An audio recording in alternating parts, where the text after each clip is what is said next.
G'day, welcome to part 2 of our investigation of Richard Flanagan's book, Toxic. First I'd just like to introduce the structure for each of these following videos, which are loosely based on each of the chapters of the book.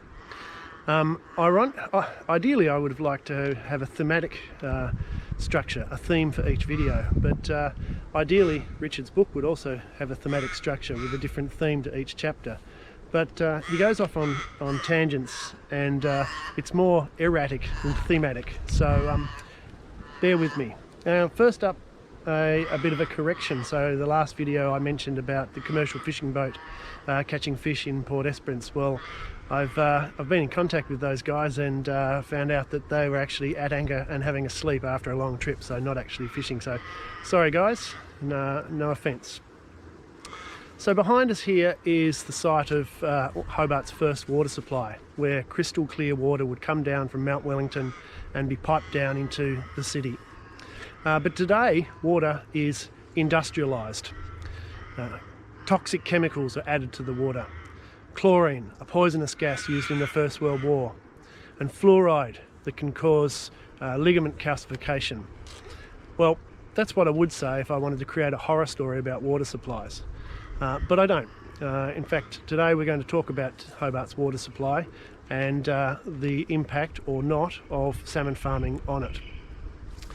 So first up, salmon, Atlantic salmon, are an anadromous fish, which means they begin their life in fresh water and then they mature and live their adult life in salt water. So in that regard, the fish need to begin their life in fresh water when they're being farmed.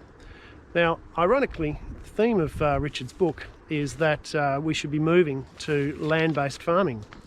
But the first chapter of his book, where he examines the farming in detail, is an attack on land-based farming. Now, we have two types of hatchery in Tasmania. We have flow-through hatcheries, where essentially the water comes from the river, flows through the hatchery and then returns to the river, ideally through some kind of filtration system. And those flow-through hatcheries are generally now used for broodstock. That is, the large adult fish that become the parents of the next generation. Although some flow-through hatcheries still exist for smolt. So smolt production is the production of the fish to a stage where they're ready to go to sea. And most of that production is in what's called recirculating aquaculture system hatcheries, where the water is filtered, treated, and then circulated around again. So, Richard begins this chapter by talking about how toxic chemicals of ammonia and nitrite, toxic to fish, are released from fish hatcheries.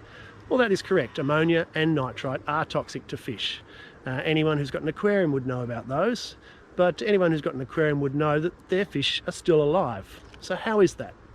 Well, that's because we use a thing called biofiltration or nitrification, where bacteria convert the ammonia into nitrite and then another bacteria convert the nitrite into nitrate.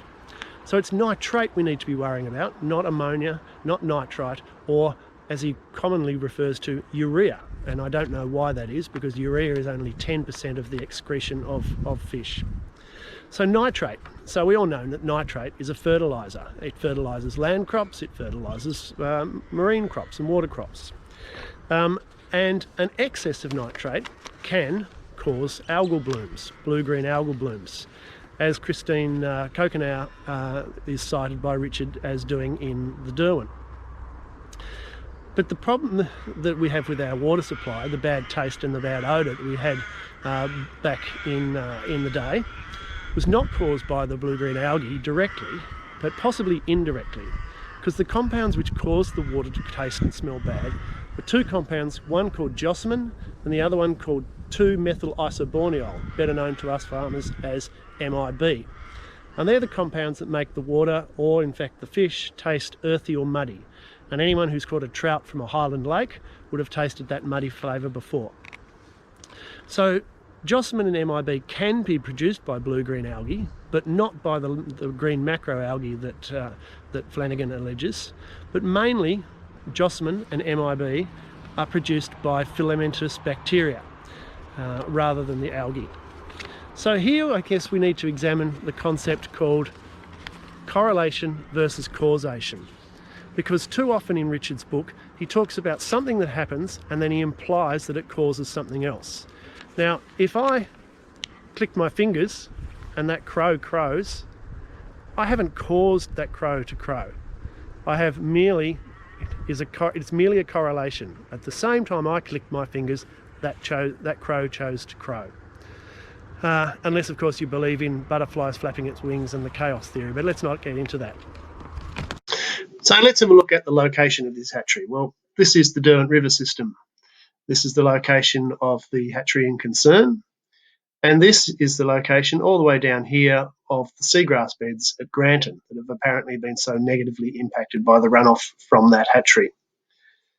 And approximately here is the location of the Bryn Eston plant for the Hobart water supply.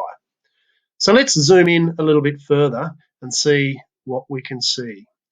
First up, I guess Richard Flanagan says that there are no significant agricultural operations downstream of the hatchery, and all of them are upstream, thinking that nutrients don't actually flow downstream.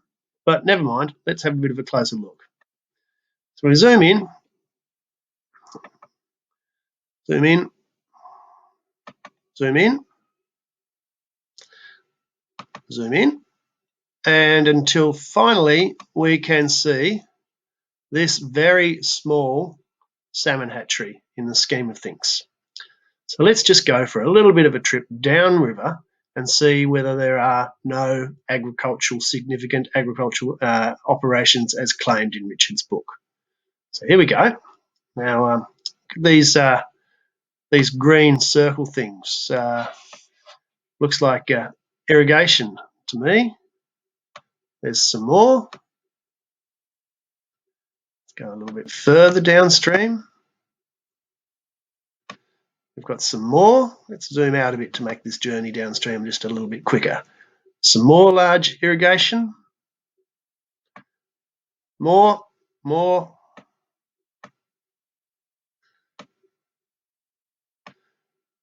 large irrigation. Even more. As we get further downstream, we find what's this? This is certainly some large agricultural enterprise. And again, large hop fields. So, cut to the chase. You've got to get a pretty good imagination if you don't think that there are any significant agricultural operations downstream of that very small hatchery. So, Richard alleges that the EPA never investigated whether the taste or odour compounds were produced by the hatchery. Why? Well, firstly, it's too hard to determine any one particular nitrate source from all of those agricultural sources and that one tiny hatchery. But secondly, because we know that from some research that the nitrate levels do not have any impact upon the production of Jocelyn or MIB, as this article shows. Evaluation of the impact of nitrate and nitrogen levels in recirculating aquaculture systems on the concentrations of off-flavour compounds, Jocelyn and 2-methyl-lysobornyl in water with rainbow trout. And the highlight, nitrate levels did not directly impact Jocelyn levels in water or fish from the recirculating aquaculture system. So yes, there was a problem with the odour and the taste of the water, but it wasn't caused directly or likely even directly by salmon farming. But here's the killer.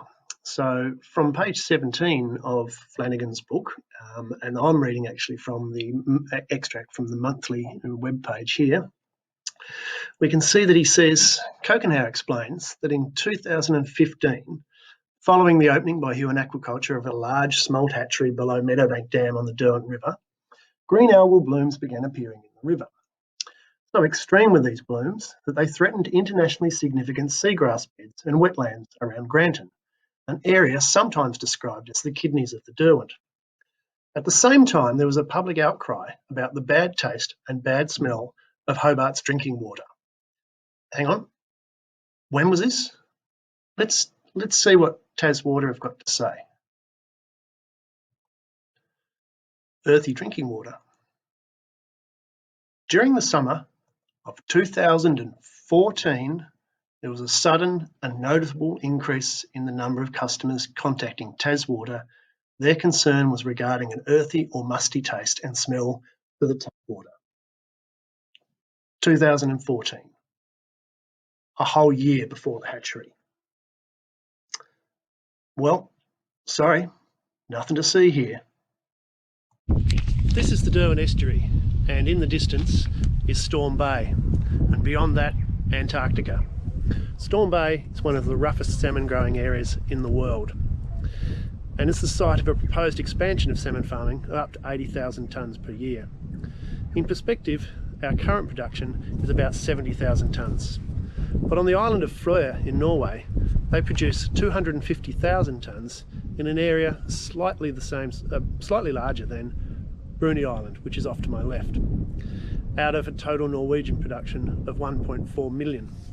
So in world terms, 80,000 tonnes is a drop in the ocean. Flanagan cites this graph from the Derwent Estuary program submission into the marine farming branch for the Storm Bay expansion. And so just a little aside on this one, the projected nutrient loads that the Derwent Estuary program predicted here, they admitted were based upon 2003 feed conversion ratios. Now, feed conversion ratios in 2021 are at least 15%, possibly even higher, better than they were in 2003. So it's a small point, but this figure here, all of these figures here, should be at least 15 to 20% lower.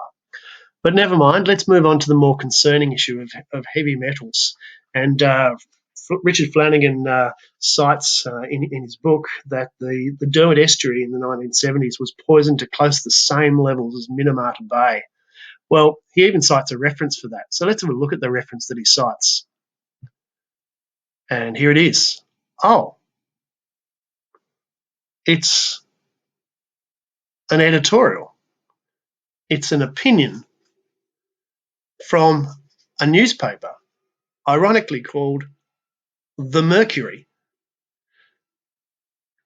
Mercury levels just short of those measured in Japan's Minamata Bay. Well, let's actually question that, because that's a pretty big allegation by Richard Flanagan that the deaths and illnesses that were caused in Minamata Bay are the same that's going to result in Tasmania. So let's look at the pollution levels of Minamata Bay. And from this reference here, we can see that in concentrations in 1963, the dry weight mercury concentration in Minamata Bay was 29 to 713 parts per million. In 1969, there were 908 parts per million. And in 1970, there were 253 parts per million. And in 1971, 586 parts per million. Well, the Derwent Estuary program's own report in the State of the Derwent Estuary 2015 cites levels of mercury in the Derwent River and estuary. And unfortunately, we have to look sideways here, but here we can see 1975, the concentration of mercury was 111. So we've got 586 in Minamata Bay, 111 in the Derwent. By 1996, it was 55.7. And then these are the maximum figures with the averages. In 96, 36, 2000, 130 with an average of only 10. And in 2011, 48.3 maximum with an average of 8.5. So I'm sorry to base your argument on an emotive opinion piece in a newspaper called The Mercury, alleging that the Derwent Estuary is polluted to the same level of Minamata Bay, is just purely horrifying. And it's insulting, it's offensive, and it's just plain wrong. It's designed to scare people. Now, I'm not going to go into detail about the reasons why Barbara Novak and Louise Cherry chose to resign from the Marine Farm Review panel, nor am I going to go into detail about Macquarie Harbour, as it's been done to death, excuse the ironic pun. But unlike as Richard Flanagan claims, it is recovering. What I do want to talk to you about is worms, specifically dorvalade worms. Dorvalade worms are essentially the dung beetles of the sea. Just like dung beetles eat the waste from these cattle behind us, dorvalade worms eat the waste from marine organisms. And so they're a very useful indicator to see the impact of waste. If dorvalade worms are seen outside the perimeter of the lease, then we can see that waste is exceeding the requirements and the guidelines. Unfortunately, in Macquarie Harbour, dorvalade worms were found up to 7 or 8 kilometres away from the salmon leases, and so they were found not to be a reliable indicator. But essentially, a salmon farmer wants to see dorvalade worms, just like cattle farmers want to see dung beetles, because as I said, dorvalade worms are the dung beetles of the sea. Nobody loves me, everybody hates me, might as well eat some worms.